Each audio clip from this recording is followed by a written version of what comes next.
जय हिंद दोस्तों, कैसे हो आप लोग। मैं आपका सचिन सर, स्वागत है आपका आर के स्टडी पॉइंट पर। जी हाँ दोस्तों, हमारे द्वारा जो रैंडम वीडियो बनाई जा रही थी उसी के अंतर्गत आज हमने कोशिश की है कि लोकसभा इलेक्शन हो चुका है 2024 वाला। दोस्तों इसका रिजल्ट भी आ चुका है। दोस्तों फिर मैंने कोशिश की क्यों ना इस पर एक वीडियो बनाई जाए जो हमारे दोस्त लोकसभा इलेक्शन को आसानी से समझ सकें और जो इसमें इम्पोर्टेंट फैक्ट हैं उनको भी जान सकें, ताकि एग्जाम में किस तरीके से क्वेश्चन आएगा तो आपका क्वेश्चन गलत ना हो। और यदि आप तैयारी करते हो तो आपको लोकसभा इलेक्शन के बारे में थोड़ी जानकारी होनी चाहिए। तो दोस्तों चलो शुरुआत करते हैं लोकसभा इलेक्शन के बारे में। जैसा कि दोस्तों आपने देखा होगा, अभी 2024 का लोकसभा का चुनाव हुआ है। दोस्तों ये जो चुनाव हुआ है, यह चुनाव कई मायनों में महत्वपूर्ण है। महत्वपूर्ण कैसे है दोस्तों, इस बार का जो चुनाव था ये हमको स्टार्टिंग के चुनाव की याद दिलाता है। याद कैसे दिलाता है दोस्तों, याद ऐसे दिलाता है कि इस बार के चुनाव में क्या था, पूरे भारत से जितनी महत्वपूर्ण पार्टी थी उन्होंने इंडिया गठबंधन बनाया और एनडीए गठबंधन अलग था, यानी कि बीजेपी गवर्नमेंट अलग था। एक तरफ सत्ता पक्ष, एक तरफ विपक्ष। तो दोस्तों इनकी इस बार इतनी जोरदार टक्कर हुई है और जो रिजल्ट आया दोस्तों वो आया 4 जून को।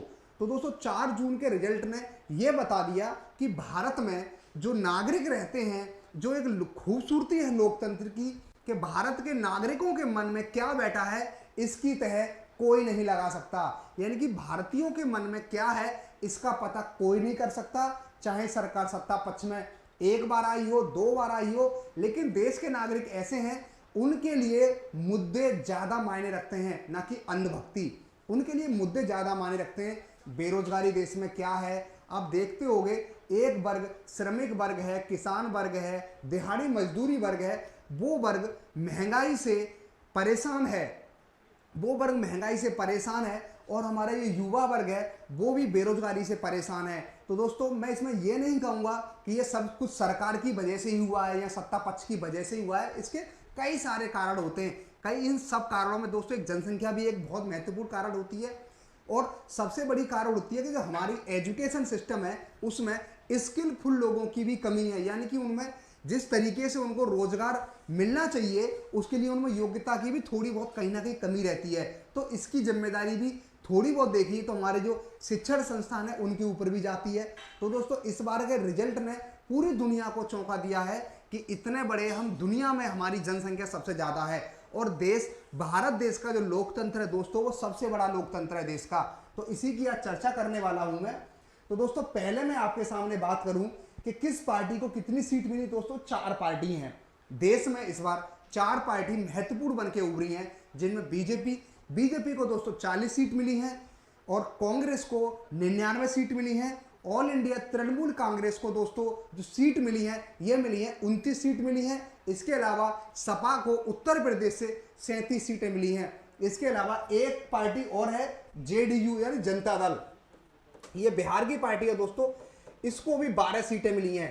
तो दोस्तों ये महत्वपूर्ण कुछ पार्टी हैं जिन्होंने इस तरीके से चुनाव लड़ा, अपने मुद्दे सामने रखे और लोगों ने इनको चुना, इनके सांसदों को चुना। इस तरीका से पूरा रिजल्ट आया।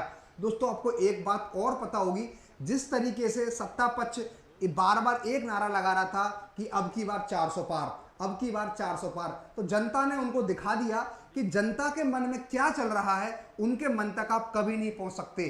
क्यों नहीं पहुंच सकते? क्योंकि जनता के मुद्दे अलग होते हैं और सत्ता पक्ष के मुद्दे अलग होते हैं। यानी कि अब देश में धर्म के नाम पर, मंगलसूत्र के नाम पर या फिर मंदिर मस्जिद के नाम पर राजनीति ज्यादा लंबे समय तक नहीं चल सकती। इस बात को इस बार के लोकतंत्र में जनता ने दिखा दिया है। जी हाँ दोस्तों, अब चलो हम बात कर लेते हैं किसको कितनी सीट मिली है दोस्तों। तो इस बार बीजेपी को जो सीट मिली है ये मिली है 240, कांग्रेस को मिली है 99, सपा को मिली है 37, तृणमूल कांग्रेस को मिली है 29। तो इस तरीके से 200 सीटों का वितरण हुआ है। और मैं अगर आगे बात करूं, आगे जो अगर बात करने की बात आती है तो 2024 का जो चुनाव हुआ है उस पर एक नजर डालते हैं। इससे पहले मैं आपको थोड़ा सा यहाँ पे थोड़ा टैग लाइन की भी चर्चा करूंगा जो एग्जाम में काफी महत्वपूर्ण होगी। ठीक है, तो पहले हम एक नजर डालते हैं। तो दोस्तों ये चीज आपको पता होना चाहिए कि देश में वर्तमान समय में 2024 का जो इलेक्शन हुआ है, इस इलेक्शन में 96.8 करोड़ रजिस्टर मतदाता हैं, यानी कि 96.8 करोड़ रजिस्टर यानी कि हमारी जनसंख्या 150 करोड़ के लगभग है। इसमें से केवल और केवल 96 करोड़ रजिस्टर मतदाता हैं, यानी कि जो रजिस्टर जिन्होंने किया है। इसके अलावा 1.86 करोड़ वोटर ऐसे हैं जिन्होंने पहली बार वोट किया है। दोस्तों ये भी आपको पता होना चाहिए, हमारे देश में इस बार जो 2024 का इलेक्शन हुआ है, इसमें 1.86 जो मतदाता हैं इन्होंने पहली बार वोट किया है। इसके अलावा 85 लाख महिलाओं ने पहली बार वोट किया है, यह भी आपको फैक्ट पता होना चाहिए। 2024 के चुनाव में 85 लाख महिलाओं ने पहली बार वोट किया है। इसके अलावा नोटा, यानी कि नोटा पर सबसे ज्यादा जो वोट पड़े हैं दोस्तों वो इंदौर में पड़े हैं। दोस्तों इंदौर ने यह साबित कर दिया है, अगर हमारे मन का आपने प्रत्याशी हमारी लोकसभा के चुनाव में इंदौर में यदि हमारे मन का प्रत्याशी नहीं खड़ा किया तो हम उस पर वोट ही नहीं डालेंगे। उन्होंने नोटा को दबाया है, यानी कि दोस्तों 1.5 से 2 लाख लोगों ने नोटा को दबाया है। यह इस बात को इंगित करता है कि इंदौर में इनके मन का प्रत्याशी नहीं खड़ा हुआ, उन्होंने किसी को भी नहीं चुना, उन्होंने NOTA none of the above, मतलब उन्होंने ये बोला है हम किसी भी प्रत्याशी को वोट नहीं देंगे, समर्थन नहीं देंगे, लेकिन नोटा जरूर दबाएंगे, वोट जरूर डालेंगे। दोस्तों तो क्वेश्चन कभी आएगा कि नोटा पर सबसे ज्यादा जो वोट पड़ा है वो इंदौर में पड़ा है। इसके अलावा दोस्तों 19 करोड़ जनसंख्या ऐसे लोग हैं जिनकी उम्र कितनी है, 20 से लेकर के 29 आयु वर्ग के जो लोग हैं इनकी जनसंख्या अगर बात करें 19 करोड़ ऐसे लोग हैं जिनकी आयु 20 से लेकर के 29 वर्ग की है। यह भी दोस्तों आपको पता होनी चाहिए, यह भी आपको पता होनी चाहिए। अब आगे हम देखते हैं। अब दोस्तों थोड़ा सा चर्चा कर लें, देश में प्रथम चुनाव कब हुए थे। अगर हम 2024 के चुनाव की बात करें तो हमें देश में जो पहला आम चुनाव हुआ था 1951-52 में, उसकी भी हमें चर्चा कर लेनी चाहिए। तो दोस्तों उसी के लिए मैंने यहां पर कुछ लाइन लिखी हुई है, जैसे कि जनवरी 1950 में पहले चुनाव आयोग का गठन किया गया था। यह क्वेश्चन आपसे पूछा जा सकता है कि जनवरी 1950 को पहले चुनाव आयोग का गठन किया गया था। इसी के अलावा पहले जो चुनाव आयुक्त थे तो दोस्तों उनका नाम था सुकुमार सेन। पहले चुनाव आयुक्त जो पहले देश में पहला जो आम चुनाव हुआ था यह हुआ था 1951-52 में, ठीक है। तो मैं इसकी चर्चा कर रहा हूं। तो पहले चुनाव आयुक्त थे सुकुमार सेन। इसके अलावा पहले चुनाव हुआ था दोस्तों, इसमें जो खर्चा आया था ये आया था 10 करोड़ रुपए का, यानी कि जो पहला चुनाव हुआ था देश में उसमें खर्चा 10 करोड़ रुपए का आया था। इसके अलावा इंपोर्टेंट क्या है इसमें दोस्तों, यह जो चुनाव चला था यह 120 दिन तक चला था। 120 दिन तक चुनाव, सबसे लंबा चुनाव का कार्यकाल यही रहा है, यानी कि 4 महीने। देश का जो पहला चुनाव हुआ था 1951 और 52 में, ये 4 महीने चला था। 4 महीने वोटिंग हुई थी, उसके बाद रिजल्ट आया था और पहले देश के प्रधानमंत्री दोस्तों बने थे पंडित जवाहरलाल नेहरू। इसके अलावा मैंने 24 का दोस्तों आपको बता दिया। अब मैं थोड़ी सी नजर आपको मैंने 1951-52 का पहला आम चुनाव बता दिया। अब चर्चा करता हूं 2024 के चुनाव के ऊपर।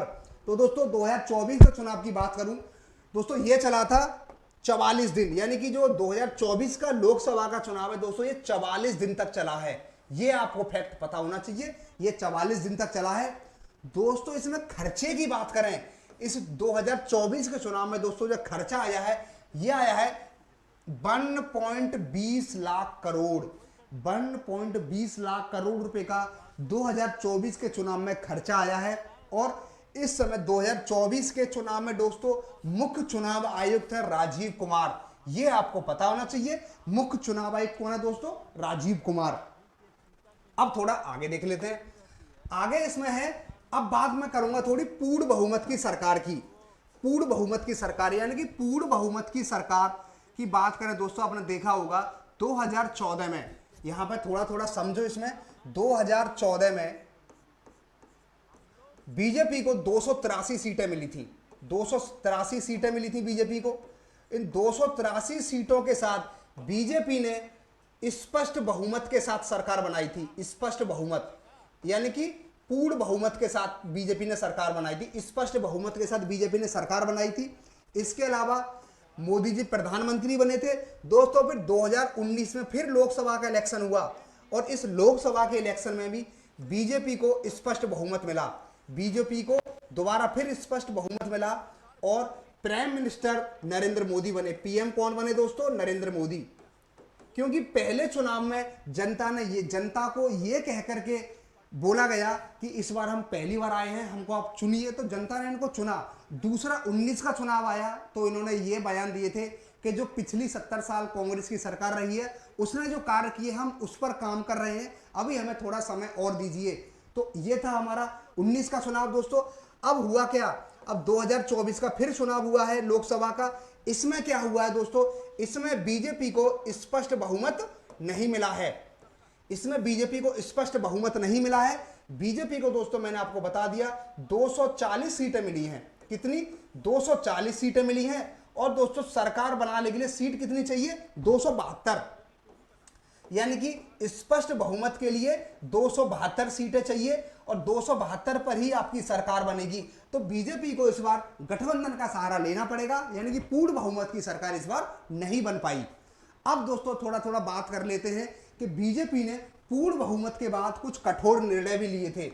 तो दोस्तों बीजेपी ने पूर्ण बहुमत के बाद कुछ कठोर निर्णय लिए, उनकी थोड़ी चर्चा कर लेते हैं हम। यानी कि जब बीजेपी की पूर्ण बहुमत की सरकार आई थी तो इनके द्वारा कुछ कठोर निर्णय भी लिए गए थे। उन कठोर निर्णय की थोड़ी थोड़ी चर्चा करें, जिनसे पूरे देश में इनकी चर्चा हुई थी। कठोर निर्णयों में दोस्तों पहला था 2016 में नोटबंदी।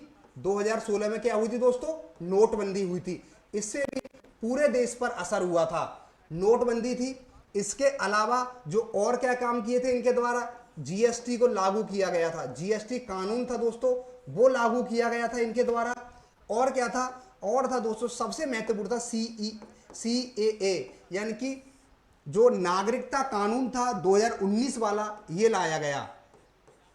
उसके बाद यदि मैं बात करूं असम में NRC, असम में दोस्तों क्या थी? NRC। तो ये थे स्पष्ट बहुमत के बाद। इनके बाद कुछ इन्होंने कठोर निर्णय लिए। नोटबंदी का निर्णय लिया गया, जीएसटी कानून लाया गया, नागरिकता संशोधन कानून लाया गया, असम में NRC जैसी कानून लागू किए गए। तो ये थे बीजेपी के जब स्पष्ट बहुमत के बाद लिए गए निर्णय। दोस्तों उसके बाद अब थोड़ी थोड़ी हम चर्चा करेंगे कि गठबंधन की सरकार के क्या लाभ हैं और क्या फायदे हैं, इसकी थोड़ी थोड़ी चर्चा कर लेते हैं हम। तो दोस्तों अगर किसी दल की अगर स्पष्ट सरकार आती है, यानी कि 272 सीटों से ज्यादा सीटें किसी को मिलती हैं, तो स्पष्ट बहुमत कहलाता है या पूर्ण बहुमत कहलाता है। अब इस पूर्ण बहुमत का लाभ क्या होता है दोस्तों? इस पूर्ण बहुमत का सबसे बड़ा लाभ क्या होता है, जो आप आज तक हमने देखा है, सीखा है, वो है स्थिर कार्यकाल।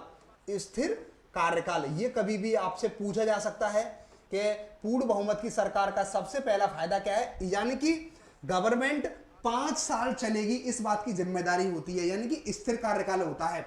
दूसरा होता है कि बड़े एवं कठोर निर्णय बड़ी आसानी से ले सकते हैं। बड़े एवं कठोर निर्णय बड़ी आसानी से ले सकते हैं। निर्णय आसानी से ले सकते हैं। आपने देखा भी होगा 2014 से लेकर के 19 तक सरकार ने बड़े बड़े निर्णय, कुछ कठोर निर्णय भी बड़ी आसानी से लिए हैं। इसके अलावा स्थिर कार्यकाल भी आपने देख लिया, यानी कि सरकार मोदी जी ने जिस दिन से शपथ ग्रहण की है और 2019 तक, 19 से लेकर के 24 तक पूरा कार्यकाल किया है। ये कुछ इंपोर्टेंट 1-2 फैक्ट है। इसके बाद अब गठबंधन की बात करें दोस्तों, ये तो हुई पूर्ण बहुमत के लाभ। कुछ गठबंधन सरकार के भी लाभ होते हैं। गठबंधन सरकार का पहला लाभ क्या है दोस्तों? पहला लाभ है लोकतांत्रिक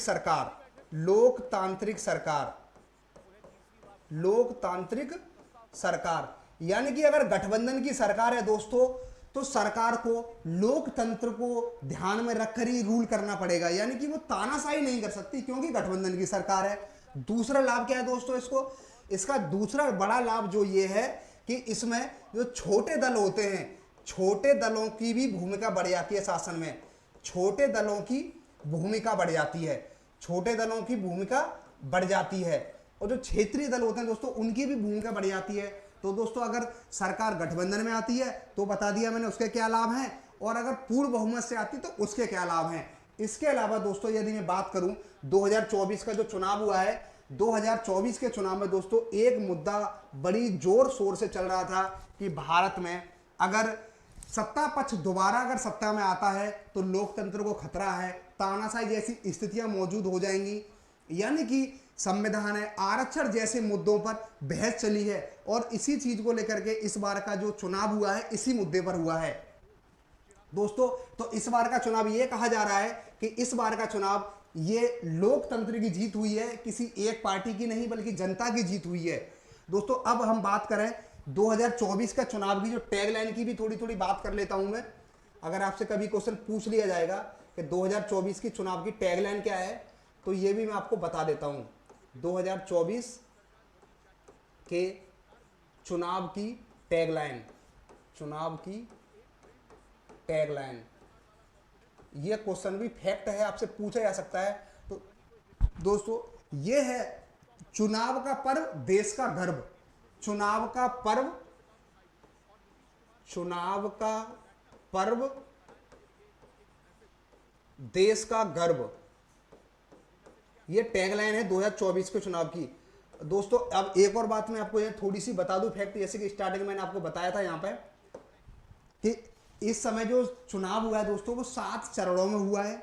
7 चरण है उसमें, जिसमें पहला जो चरण था वो पहली बार जो, जैसे कि अगर जो पहली डेट थी वो थी 19 अप्रैल को पहला चरण था, और जो लास्ट चरण था दोस्तों वो था 1 जून, और 4 जून को दोस्तों फाइनल रिजल्ट आया है। तो दोस्तों अब तक आप समझ चुके होंगे कि लोकसभा चुनाव कितना महत्वपूर्ण रहा है, और मैंने इसमें जितने फैक्ट बन सकते थे उनकी चर्चा कर ली। अब इसके अलावा दोस्तों एक वीडियो में एमसीक्यू भी लेके आऊंगा, जिसमें लोकसभा के चुनाव से जितने एमसीक्यू बन सकते हैं उनकी चर्चा करूंगा मैं दोस्तों। जय हिंद।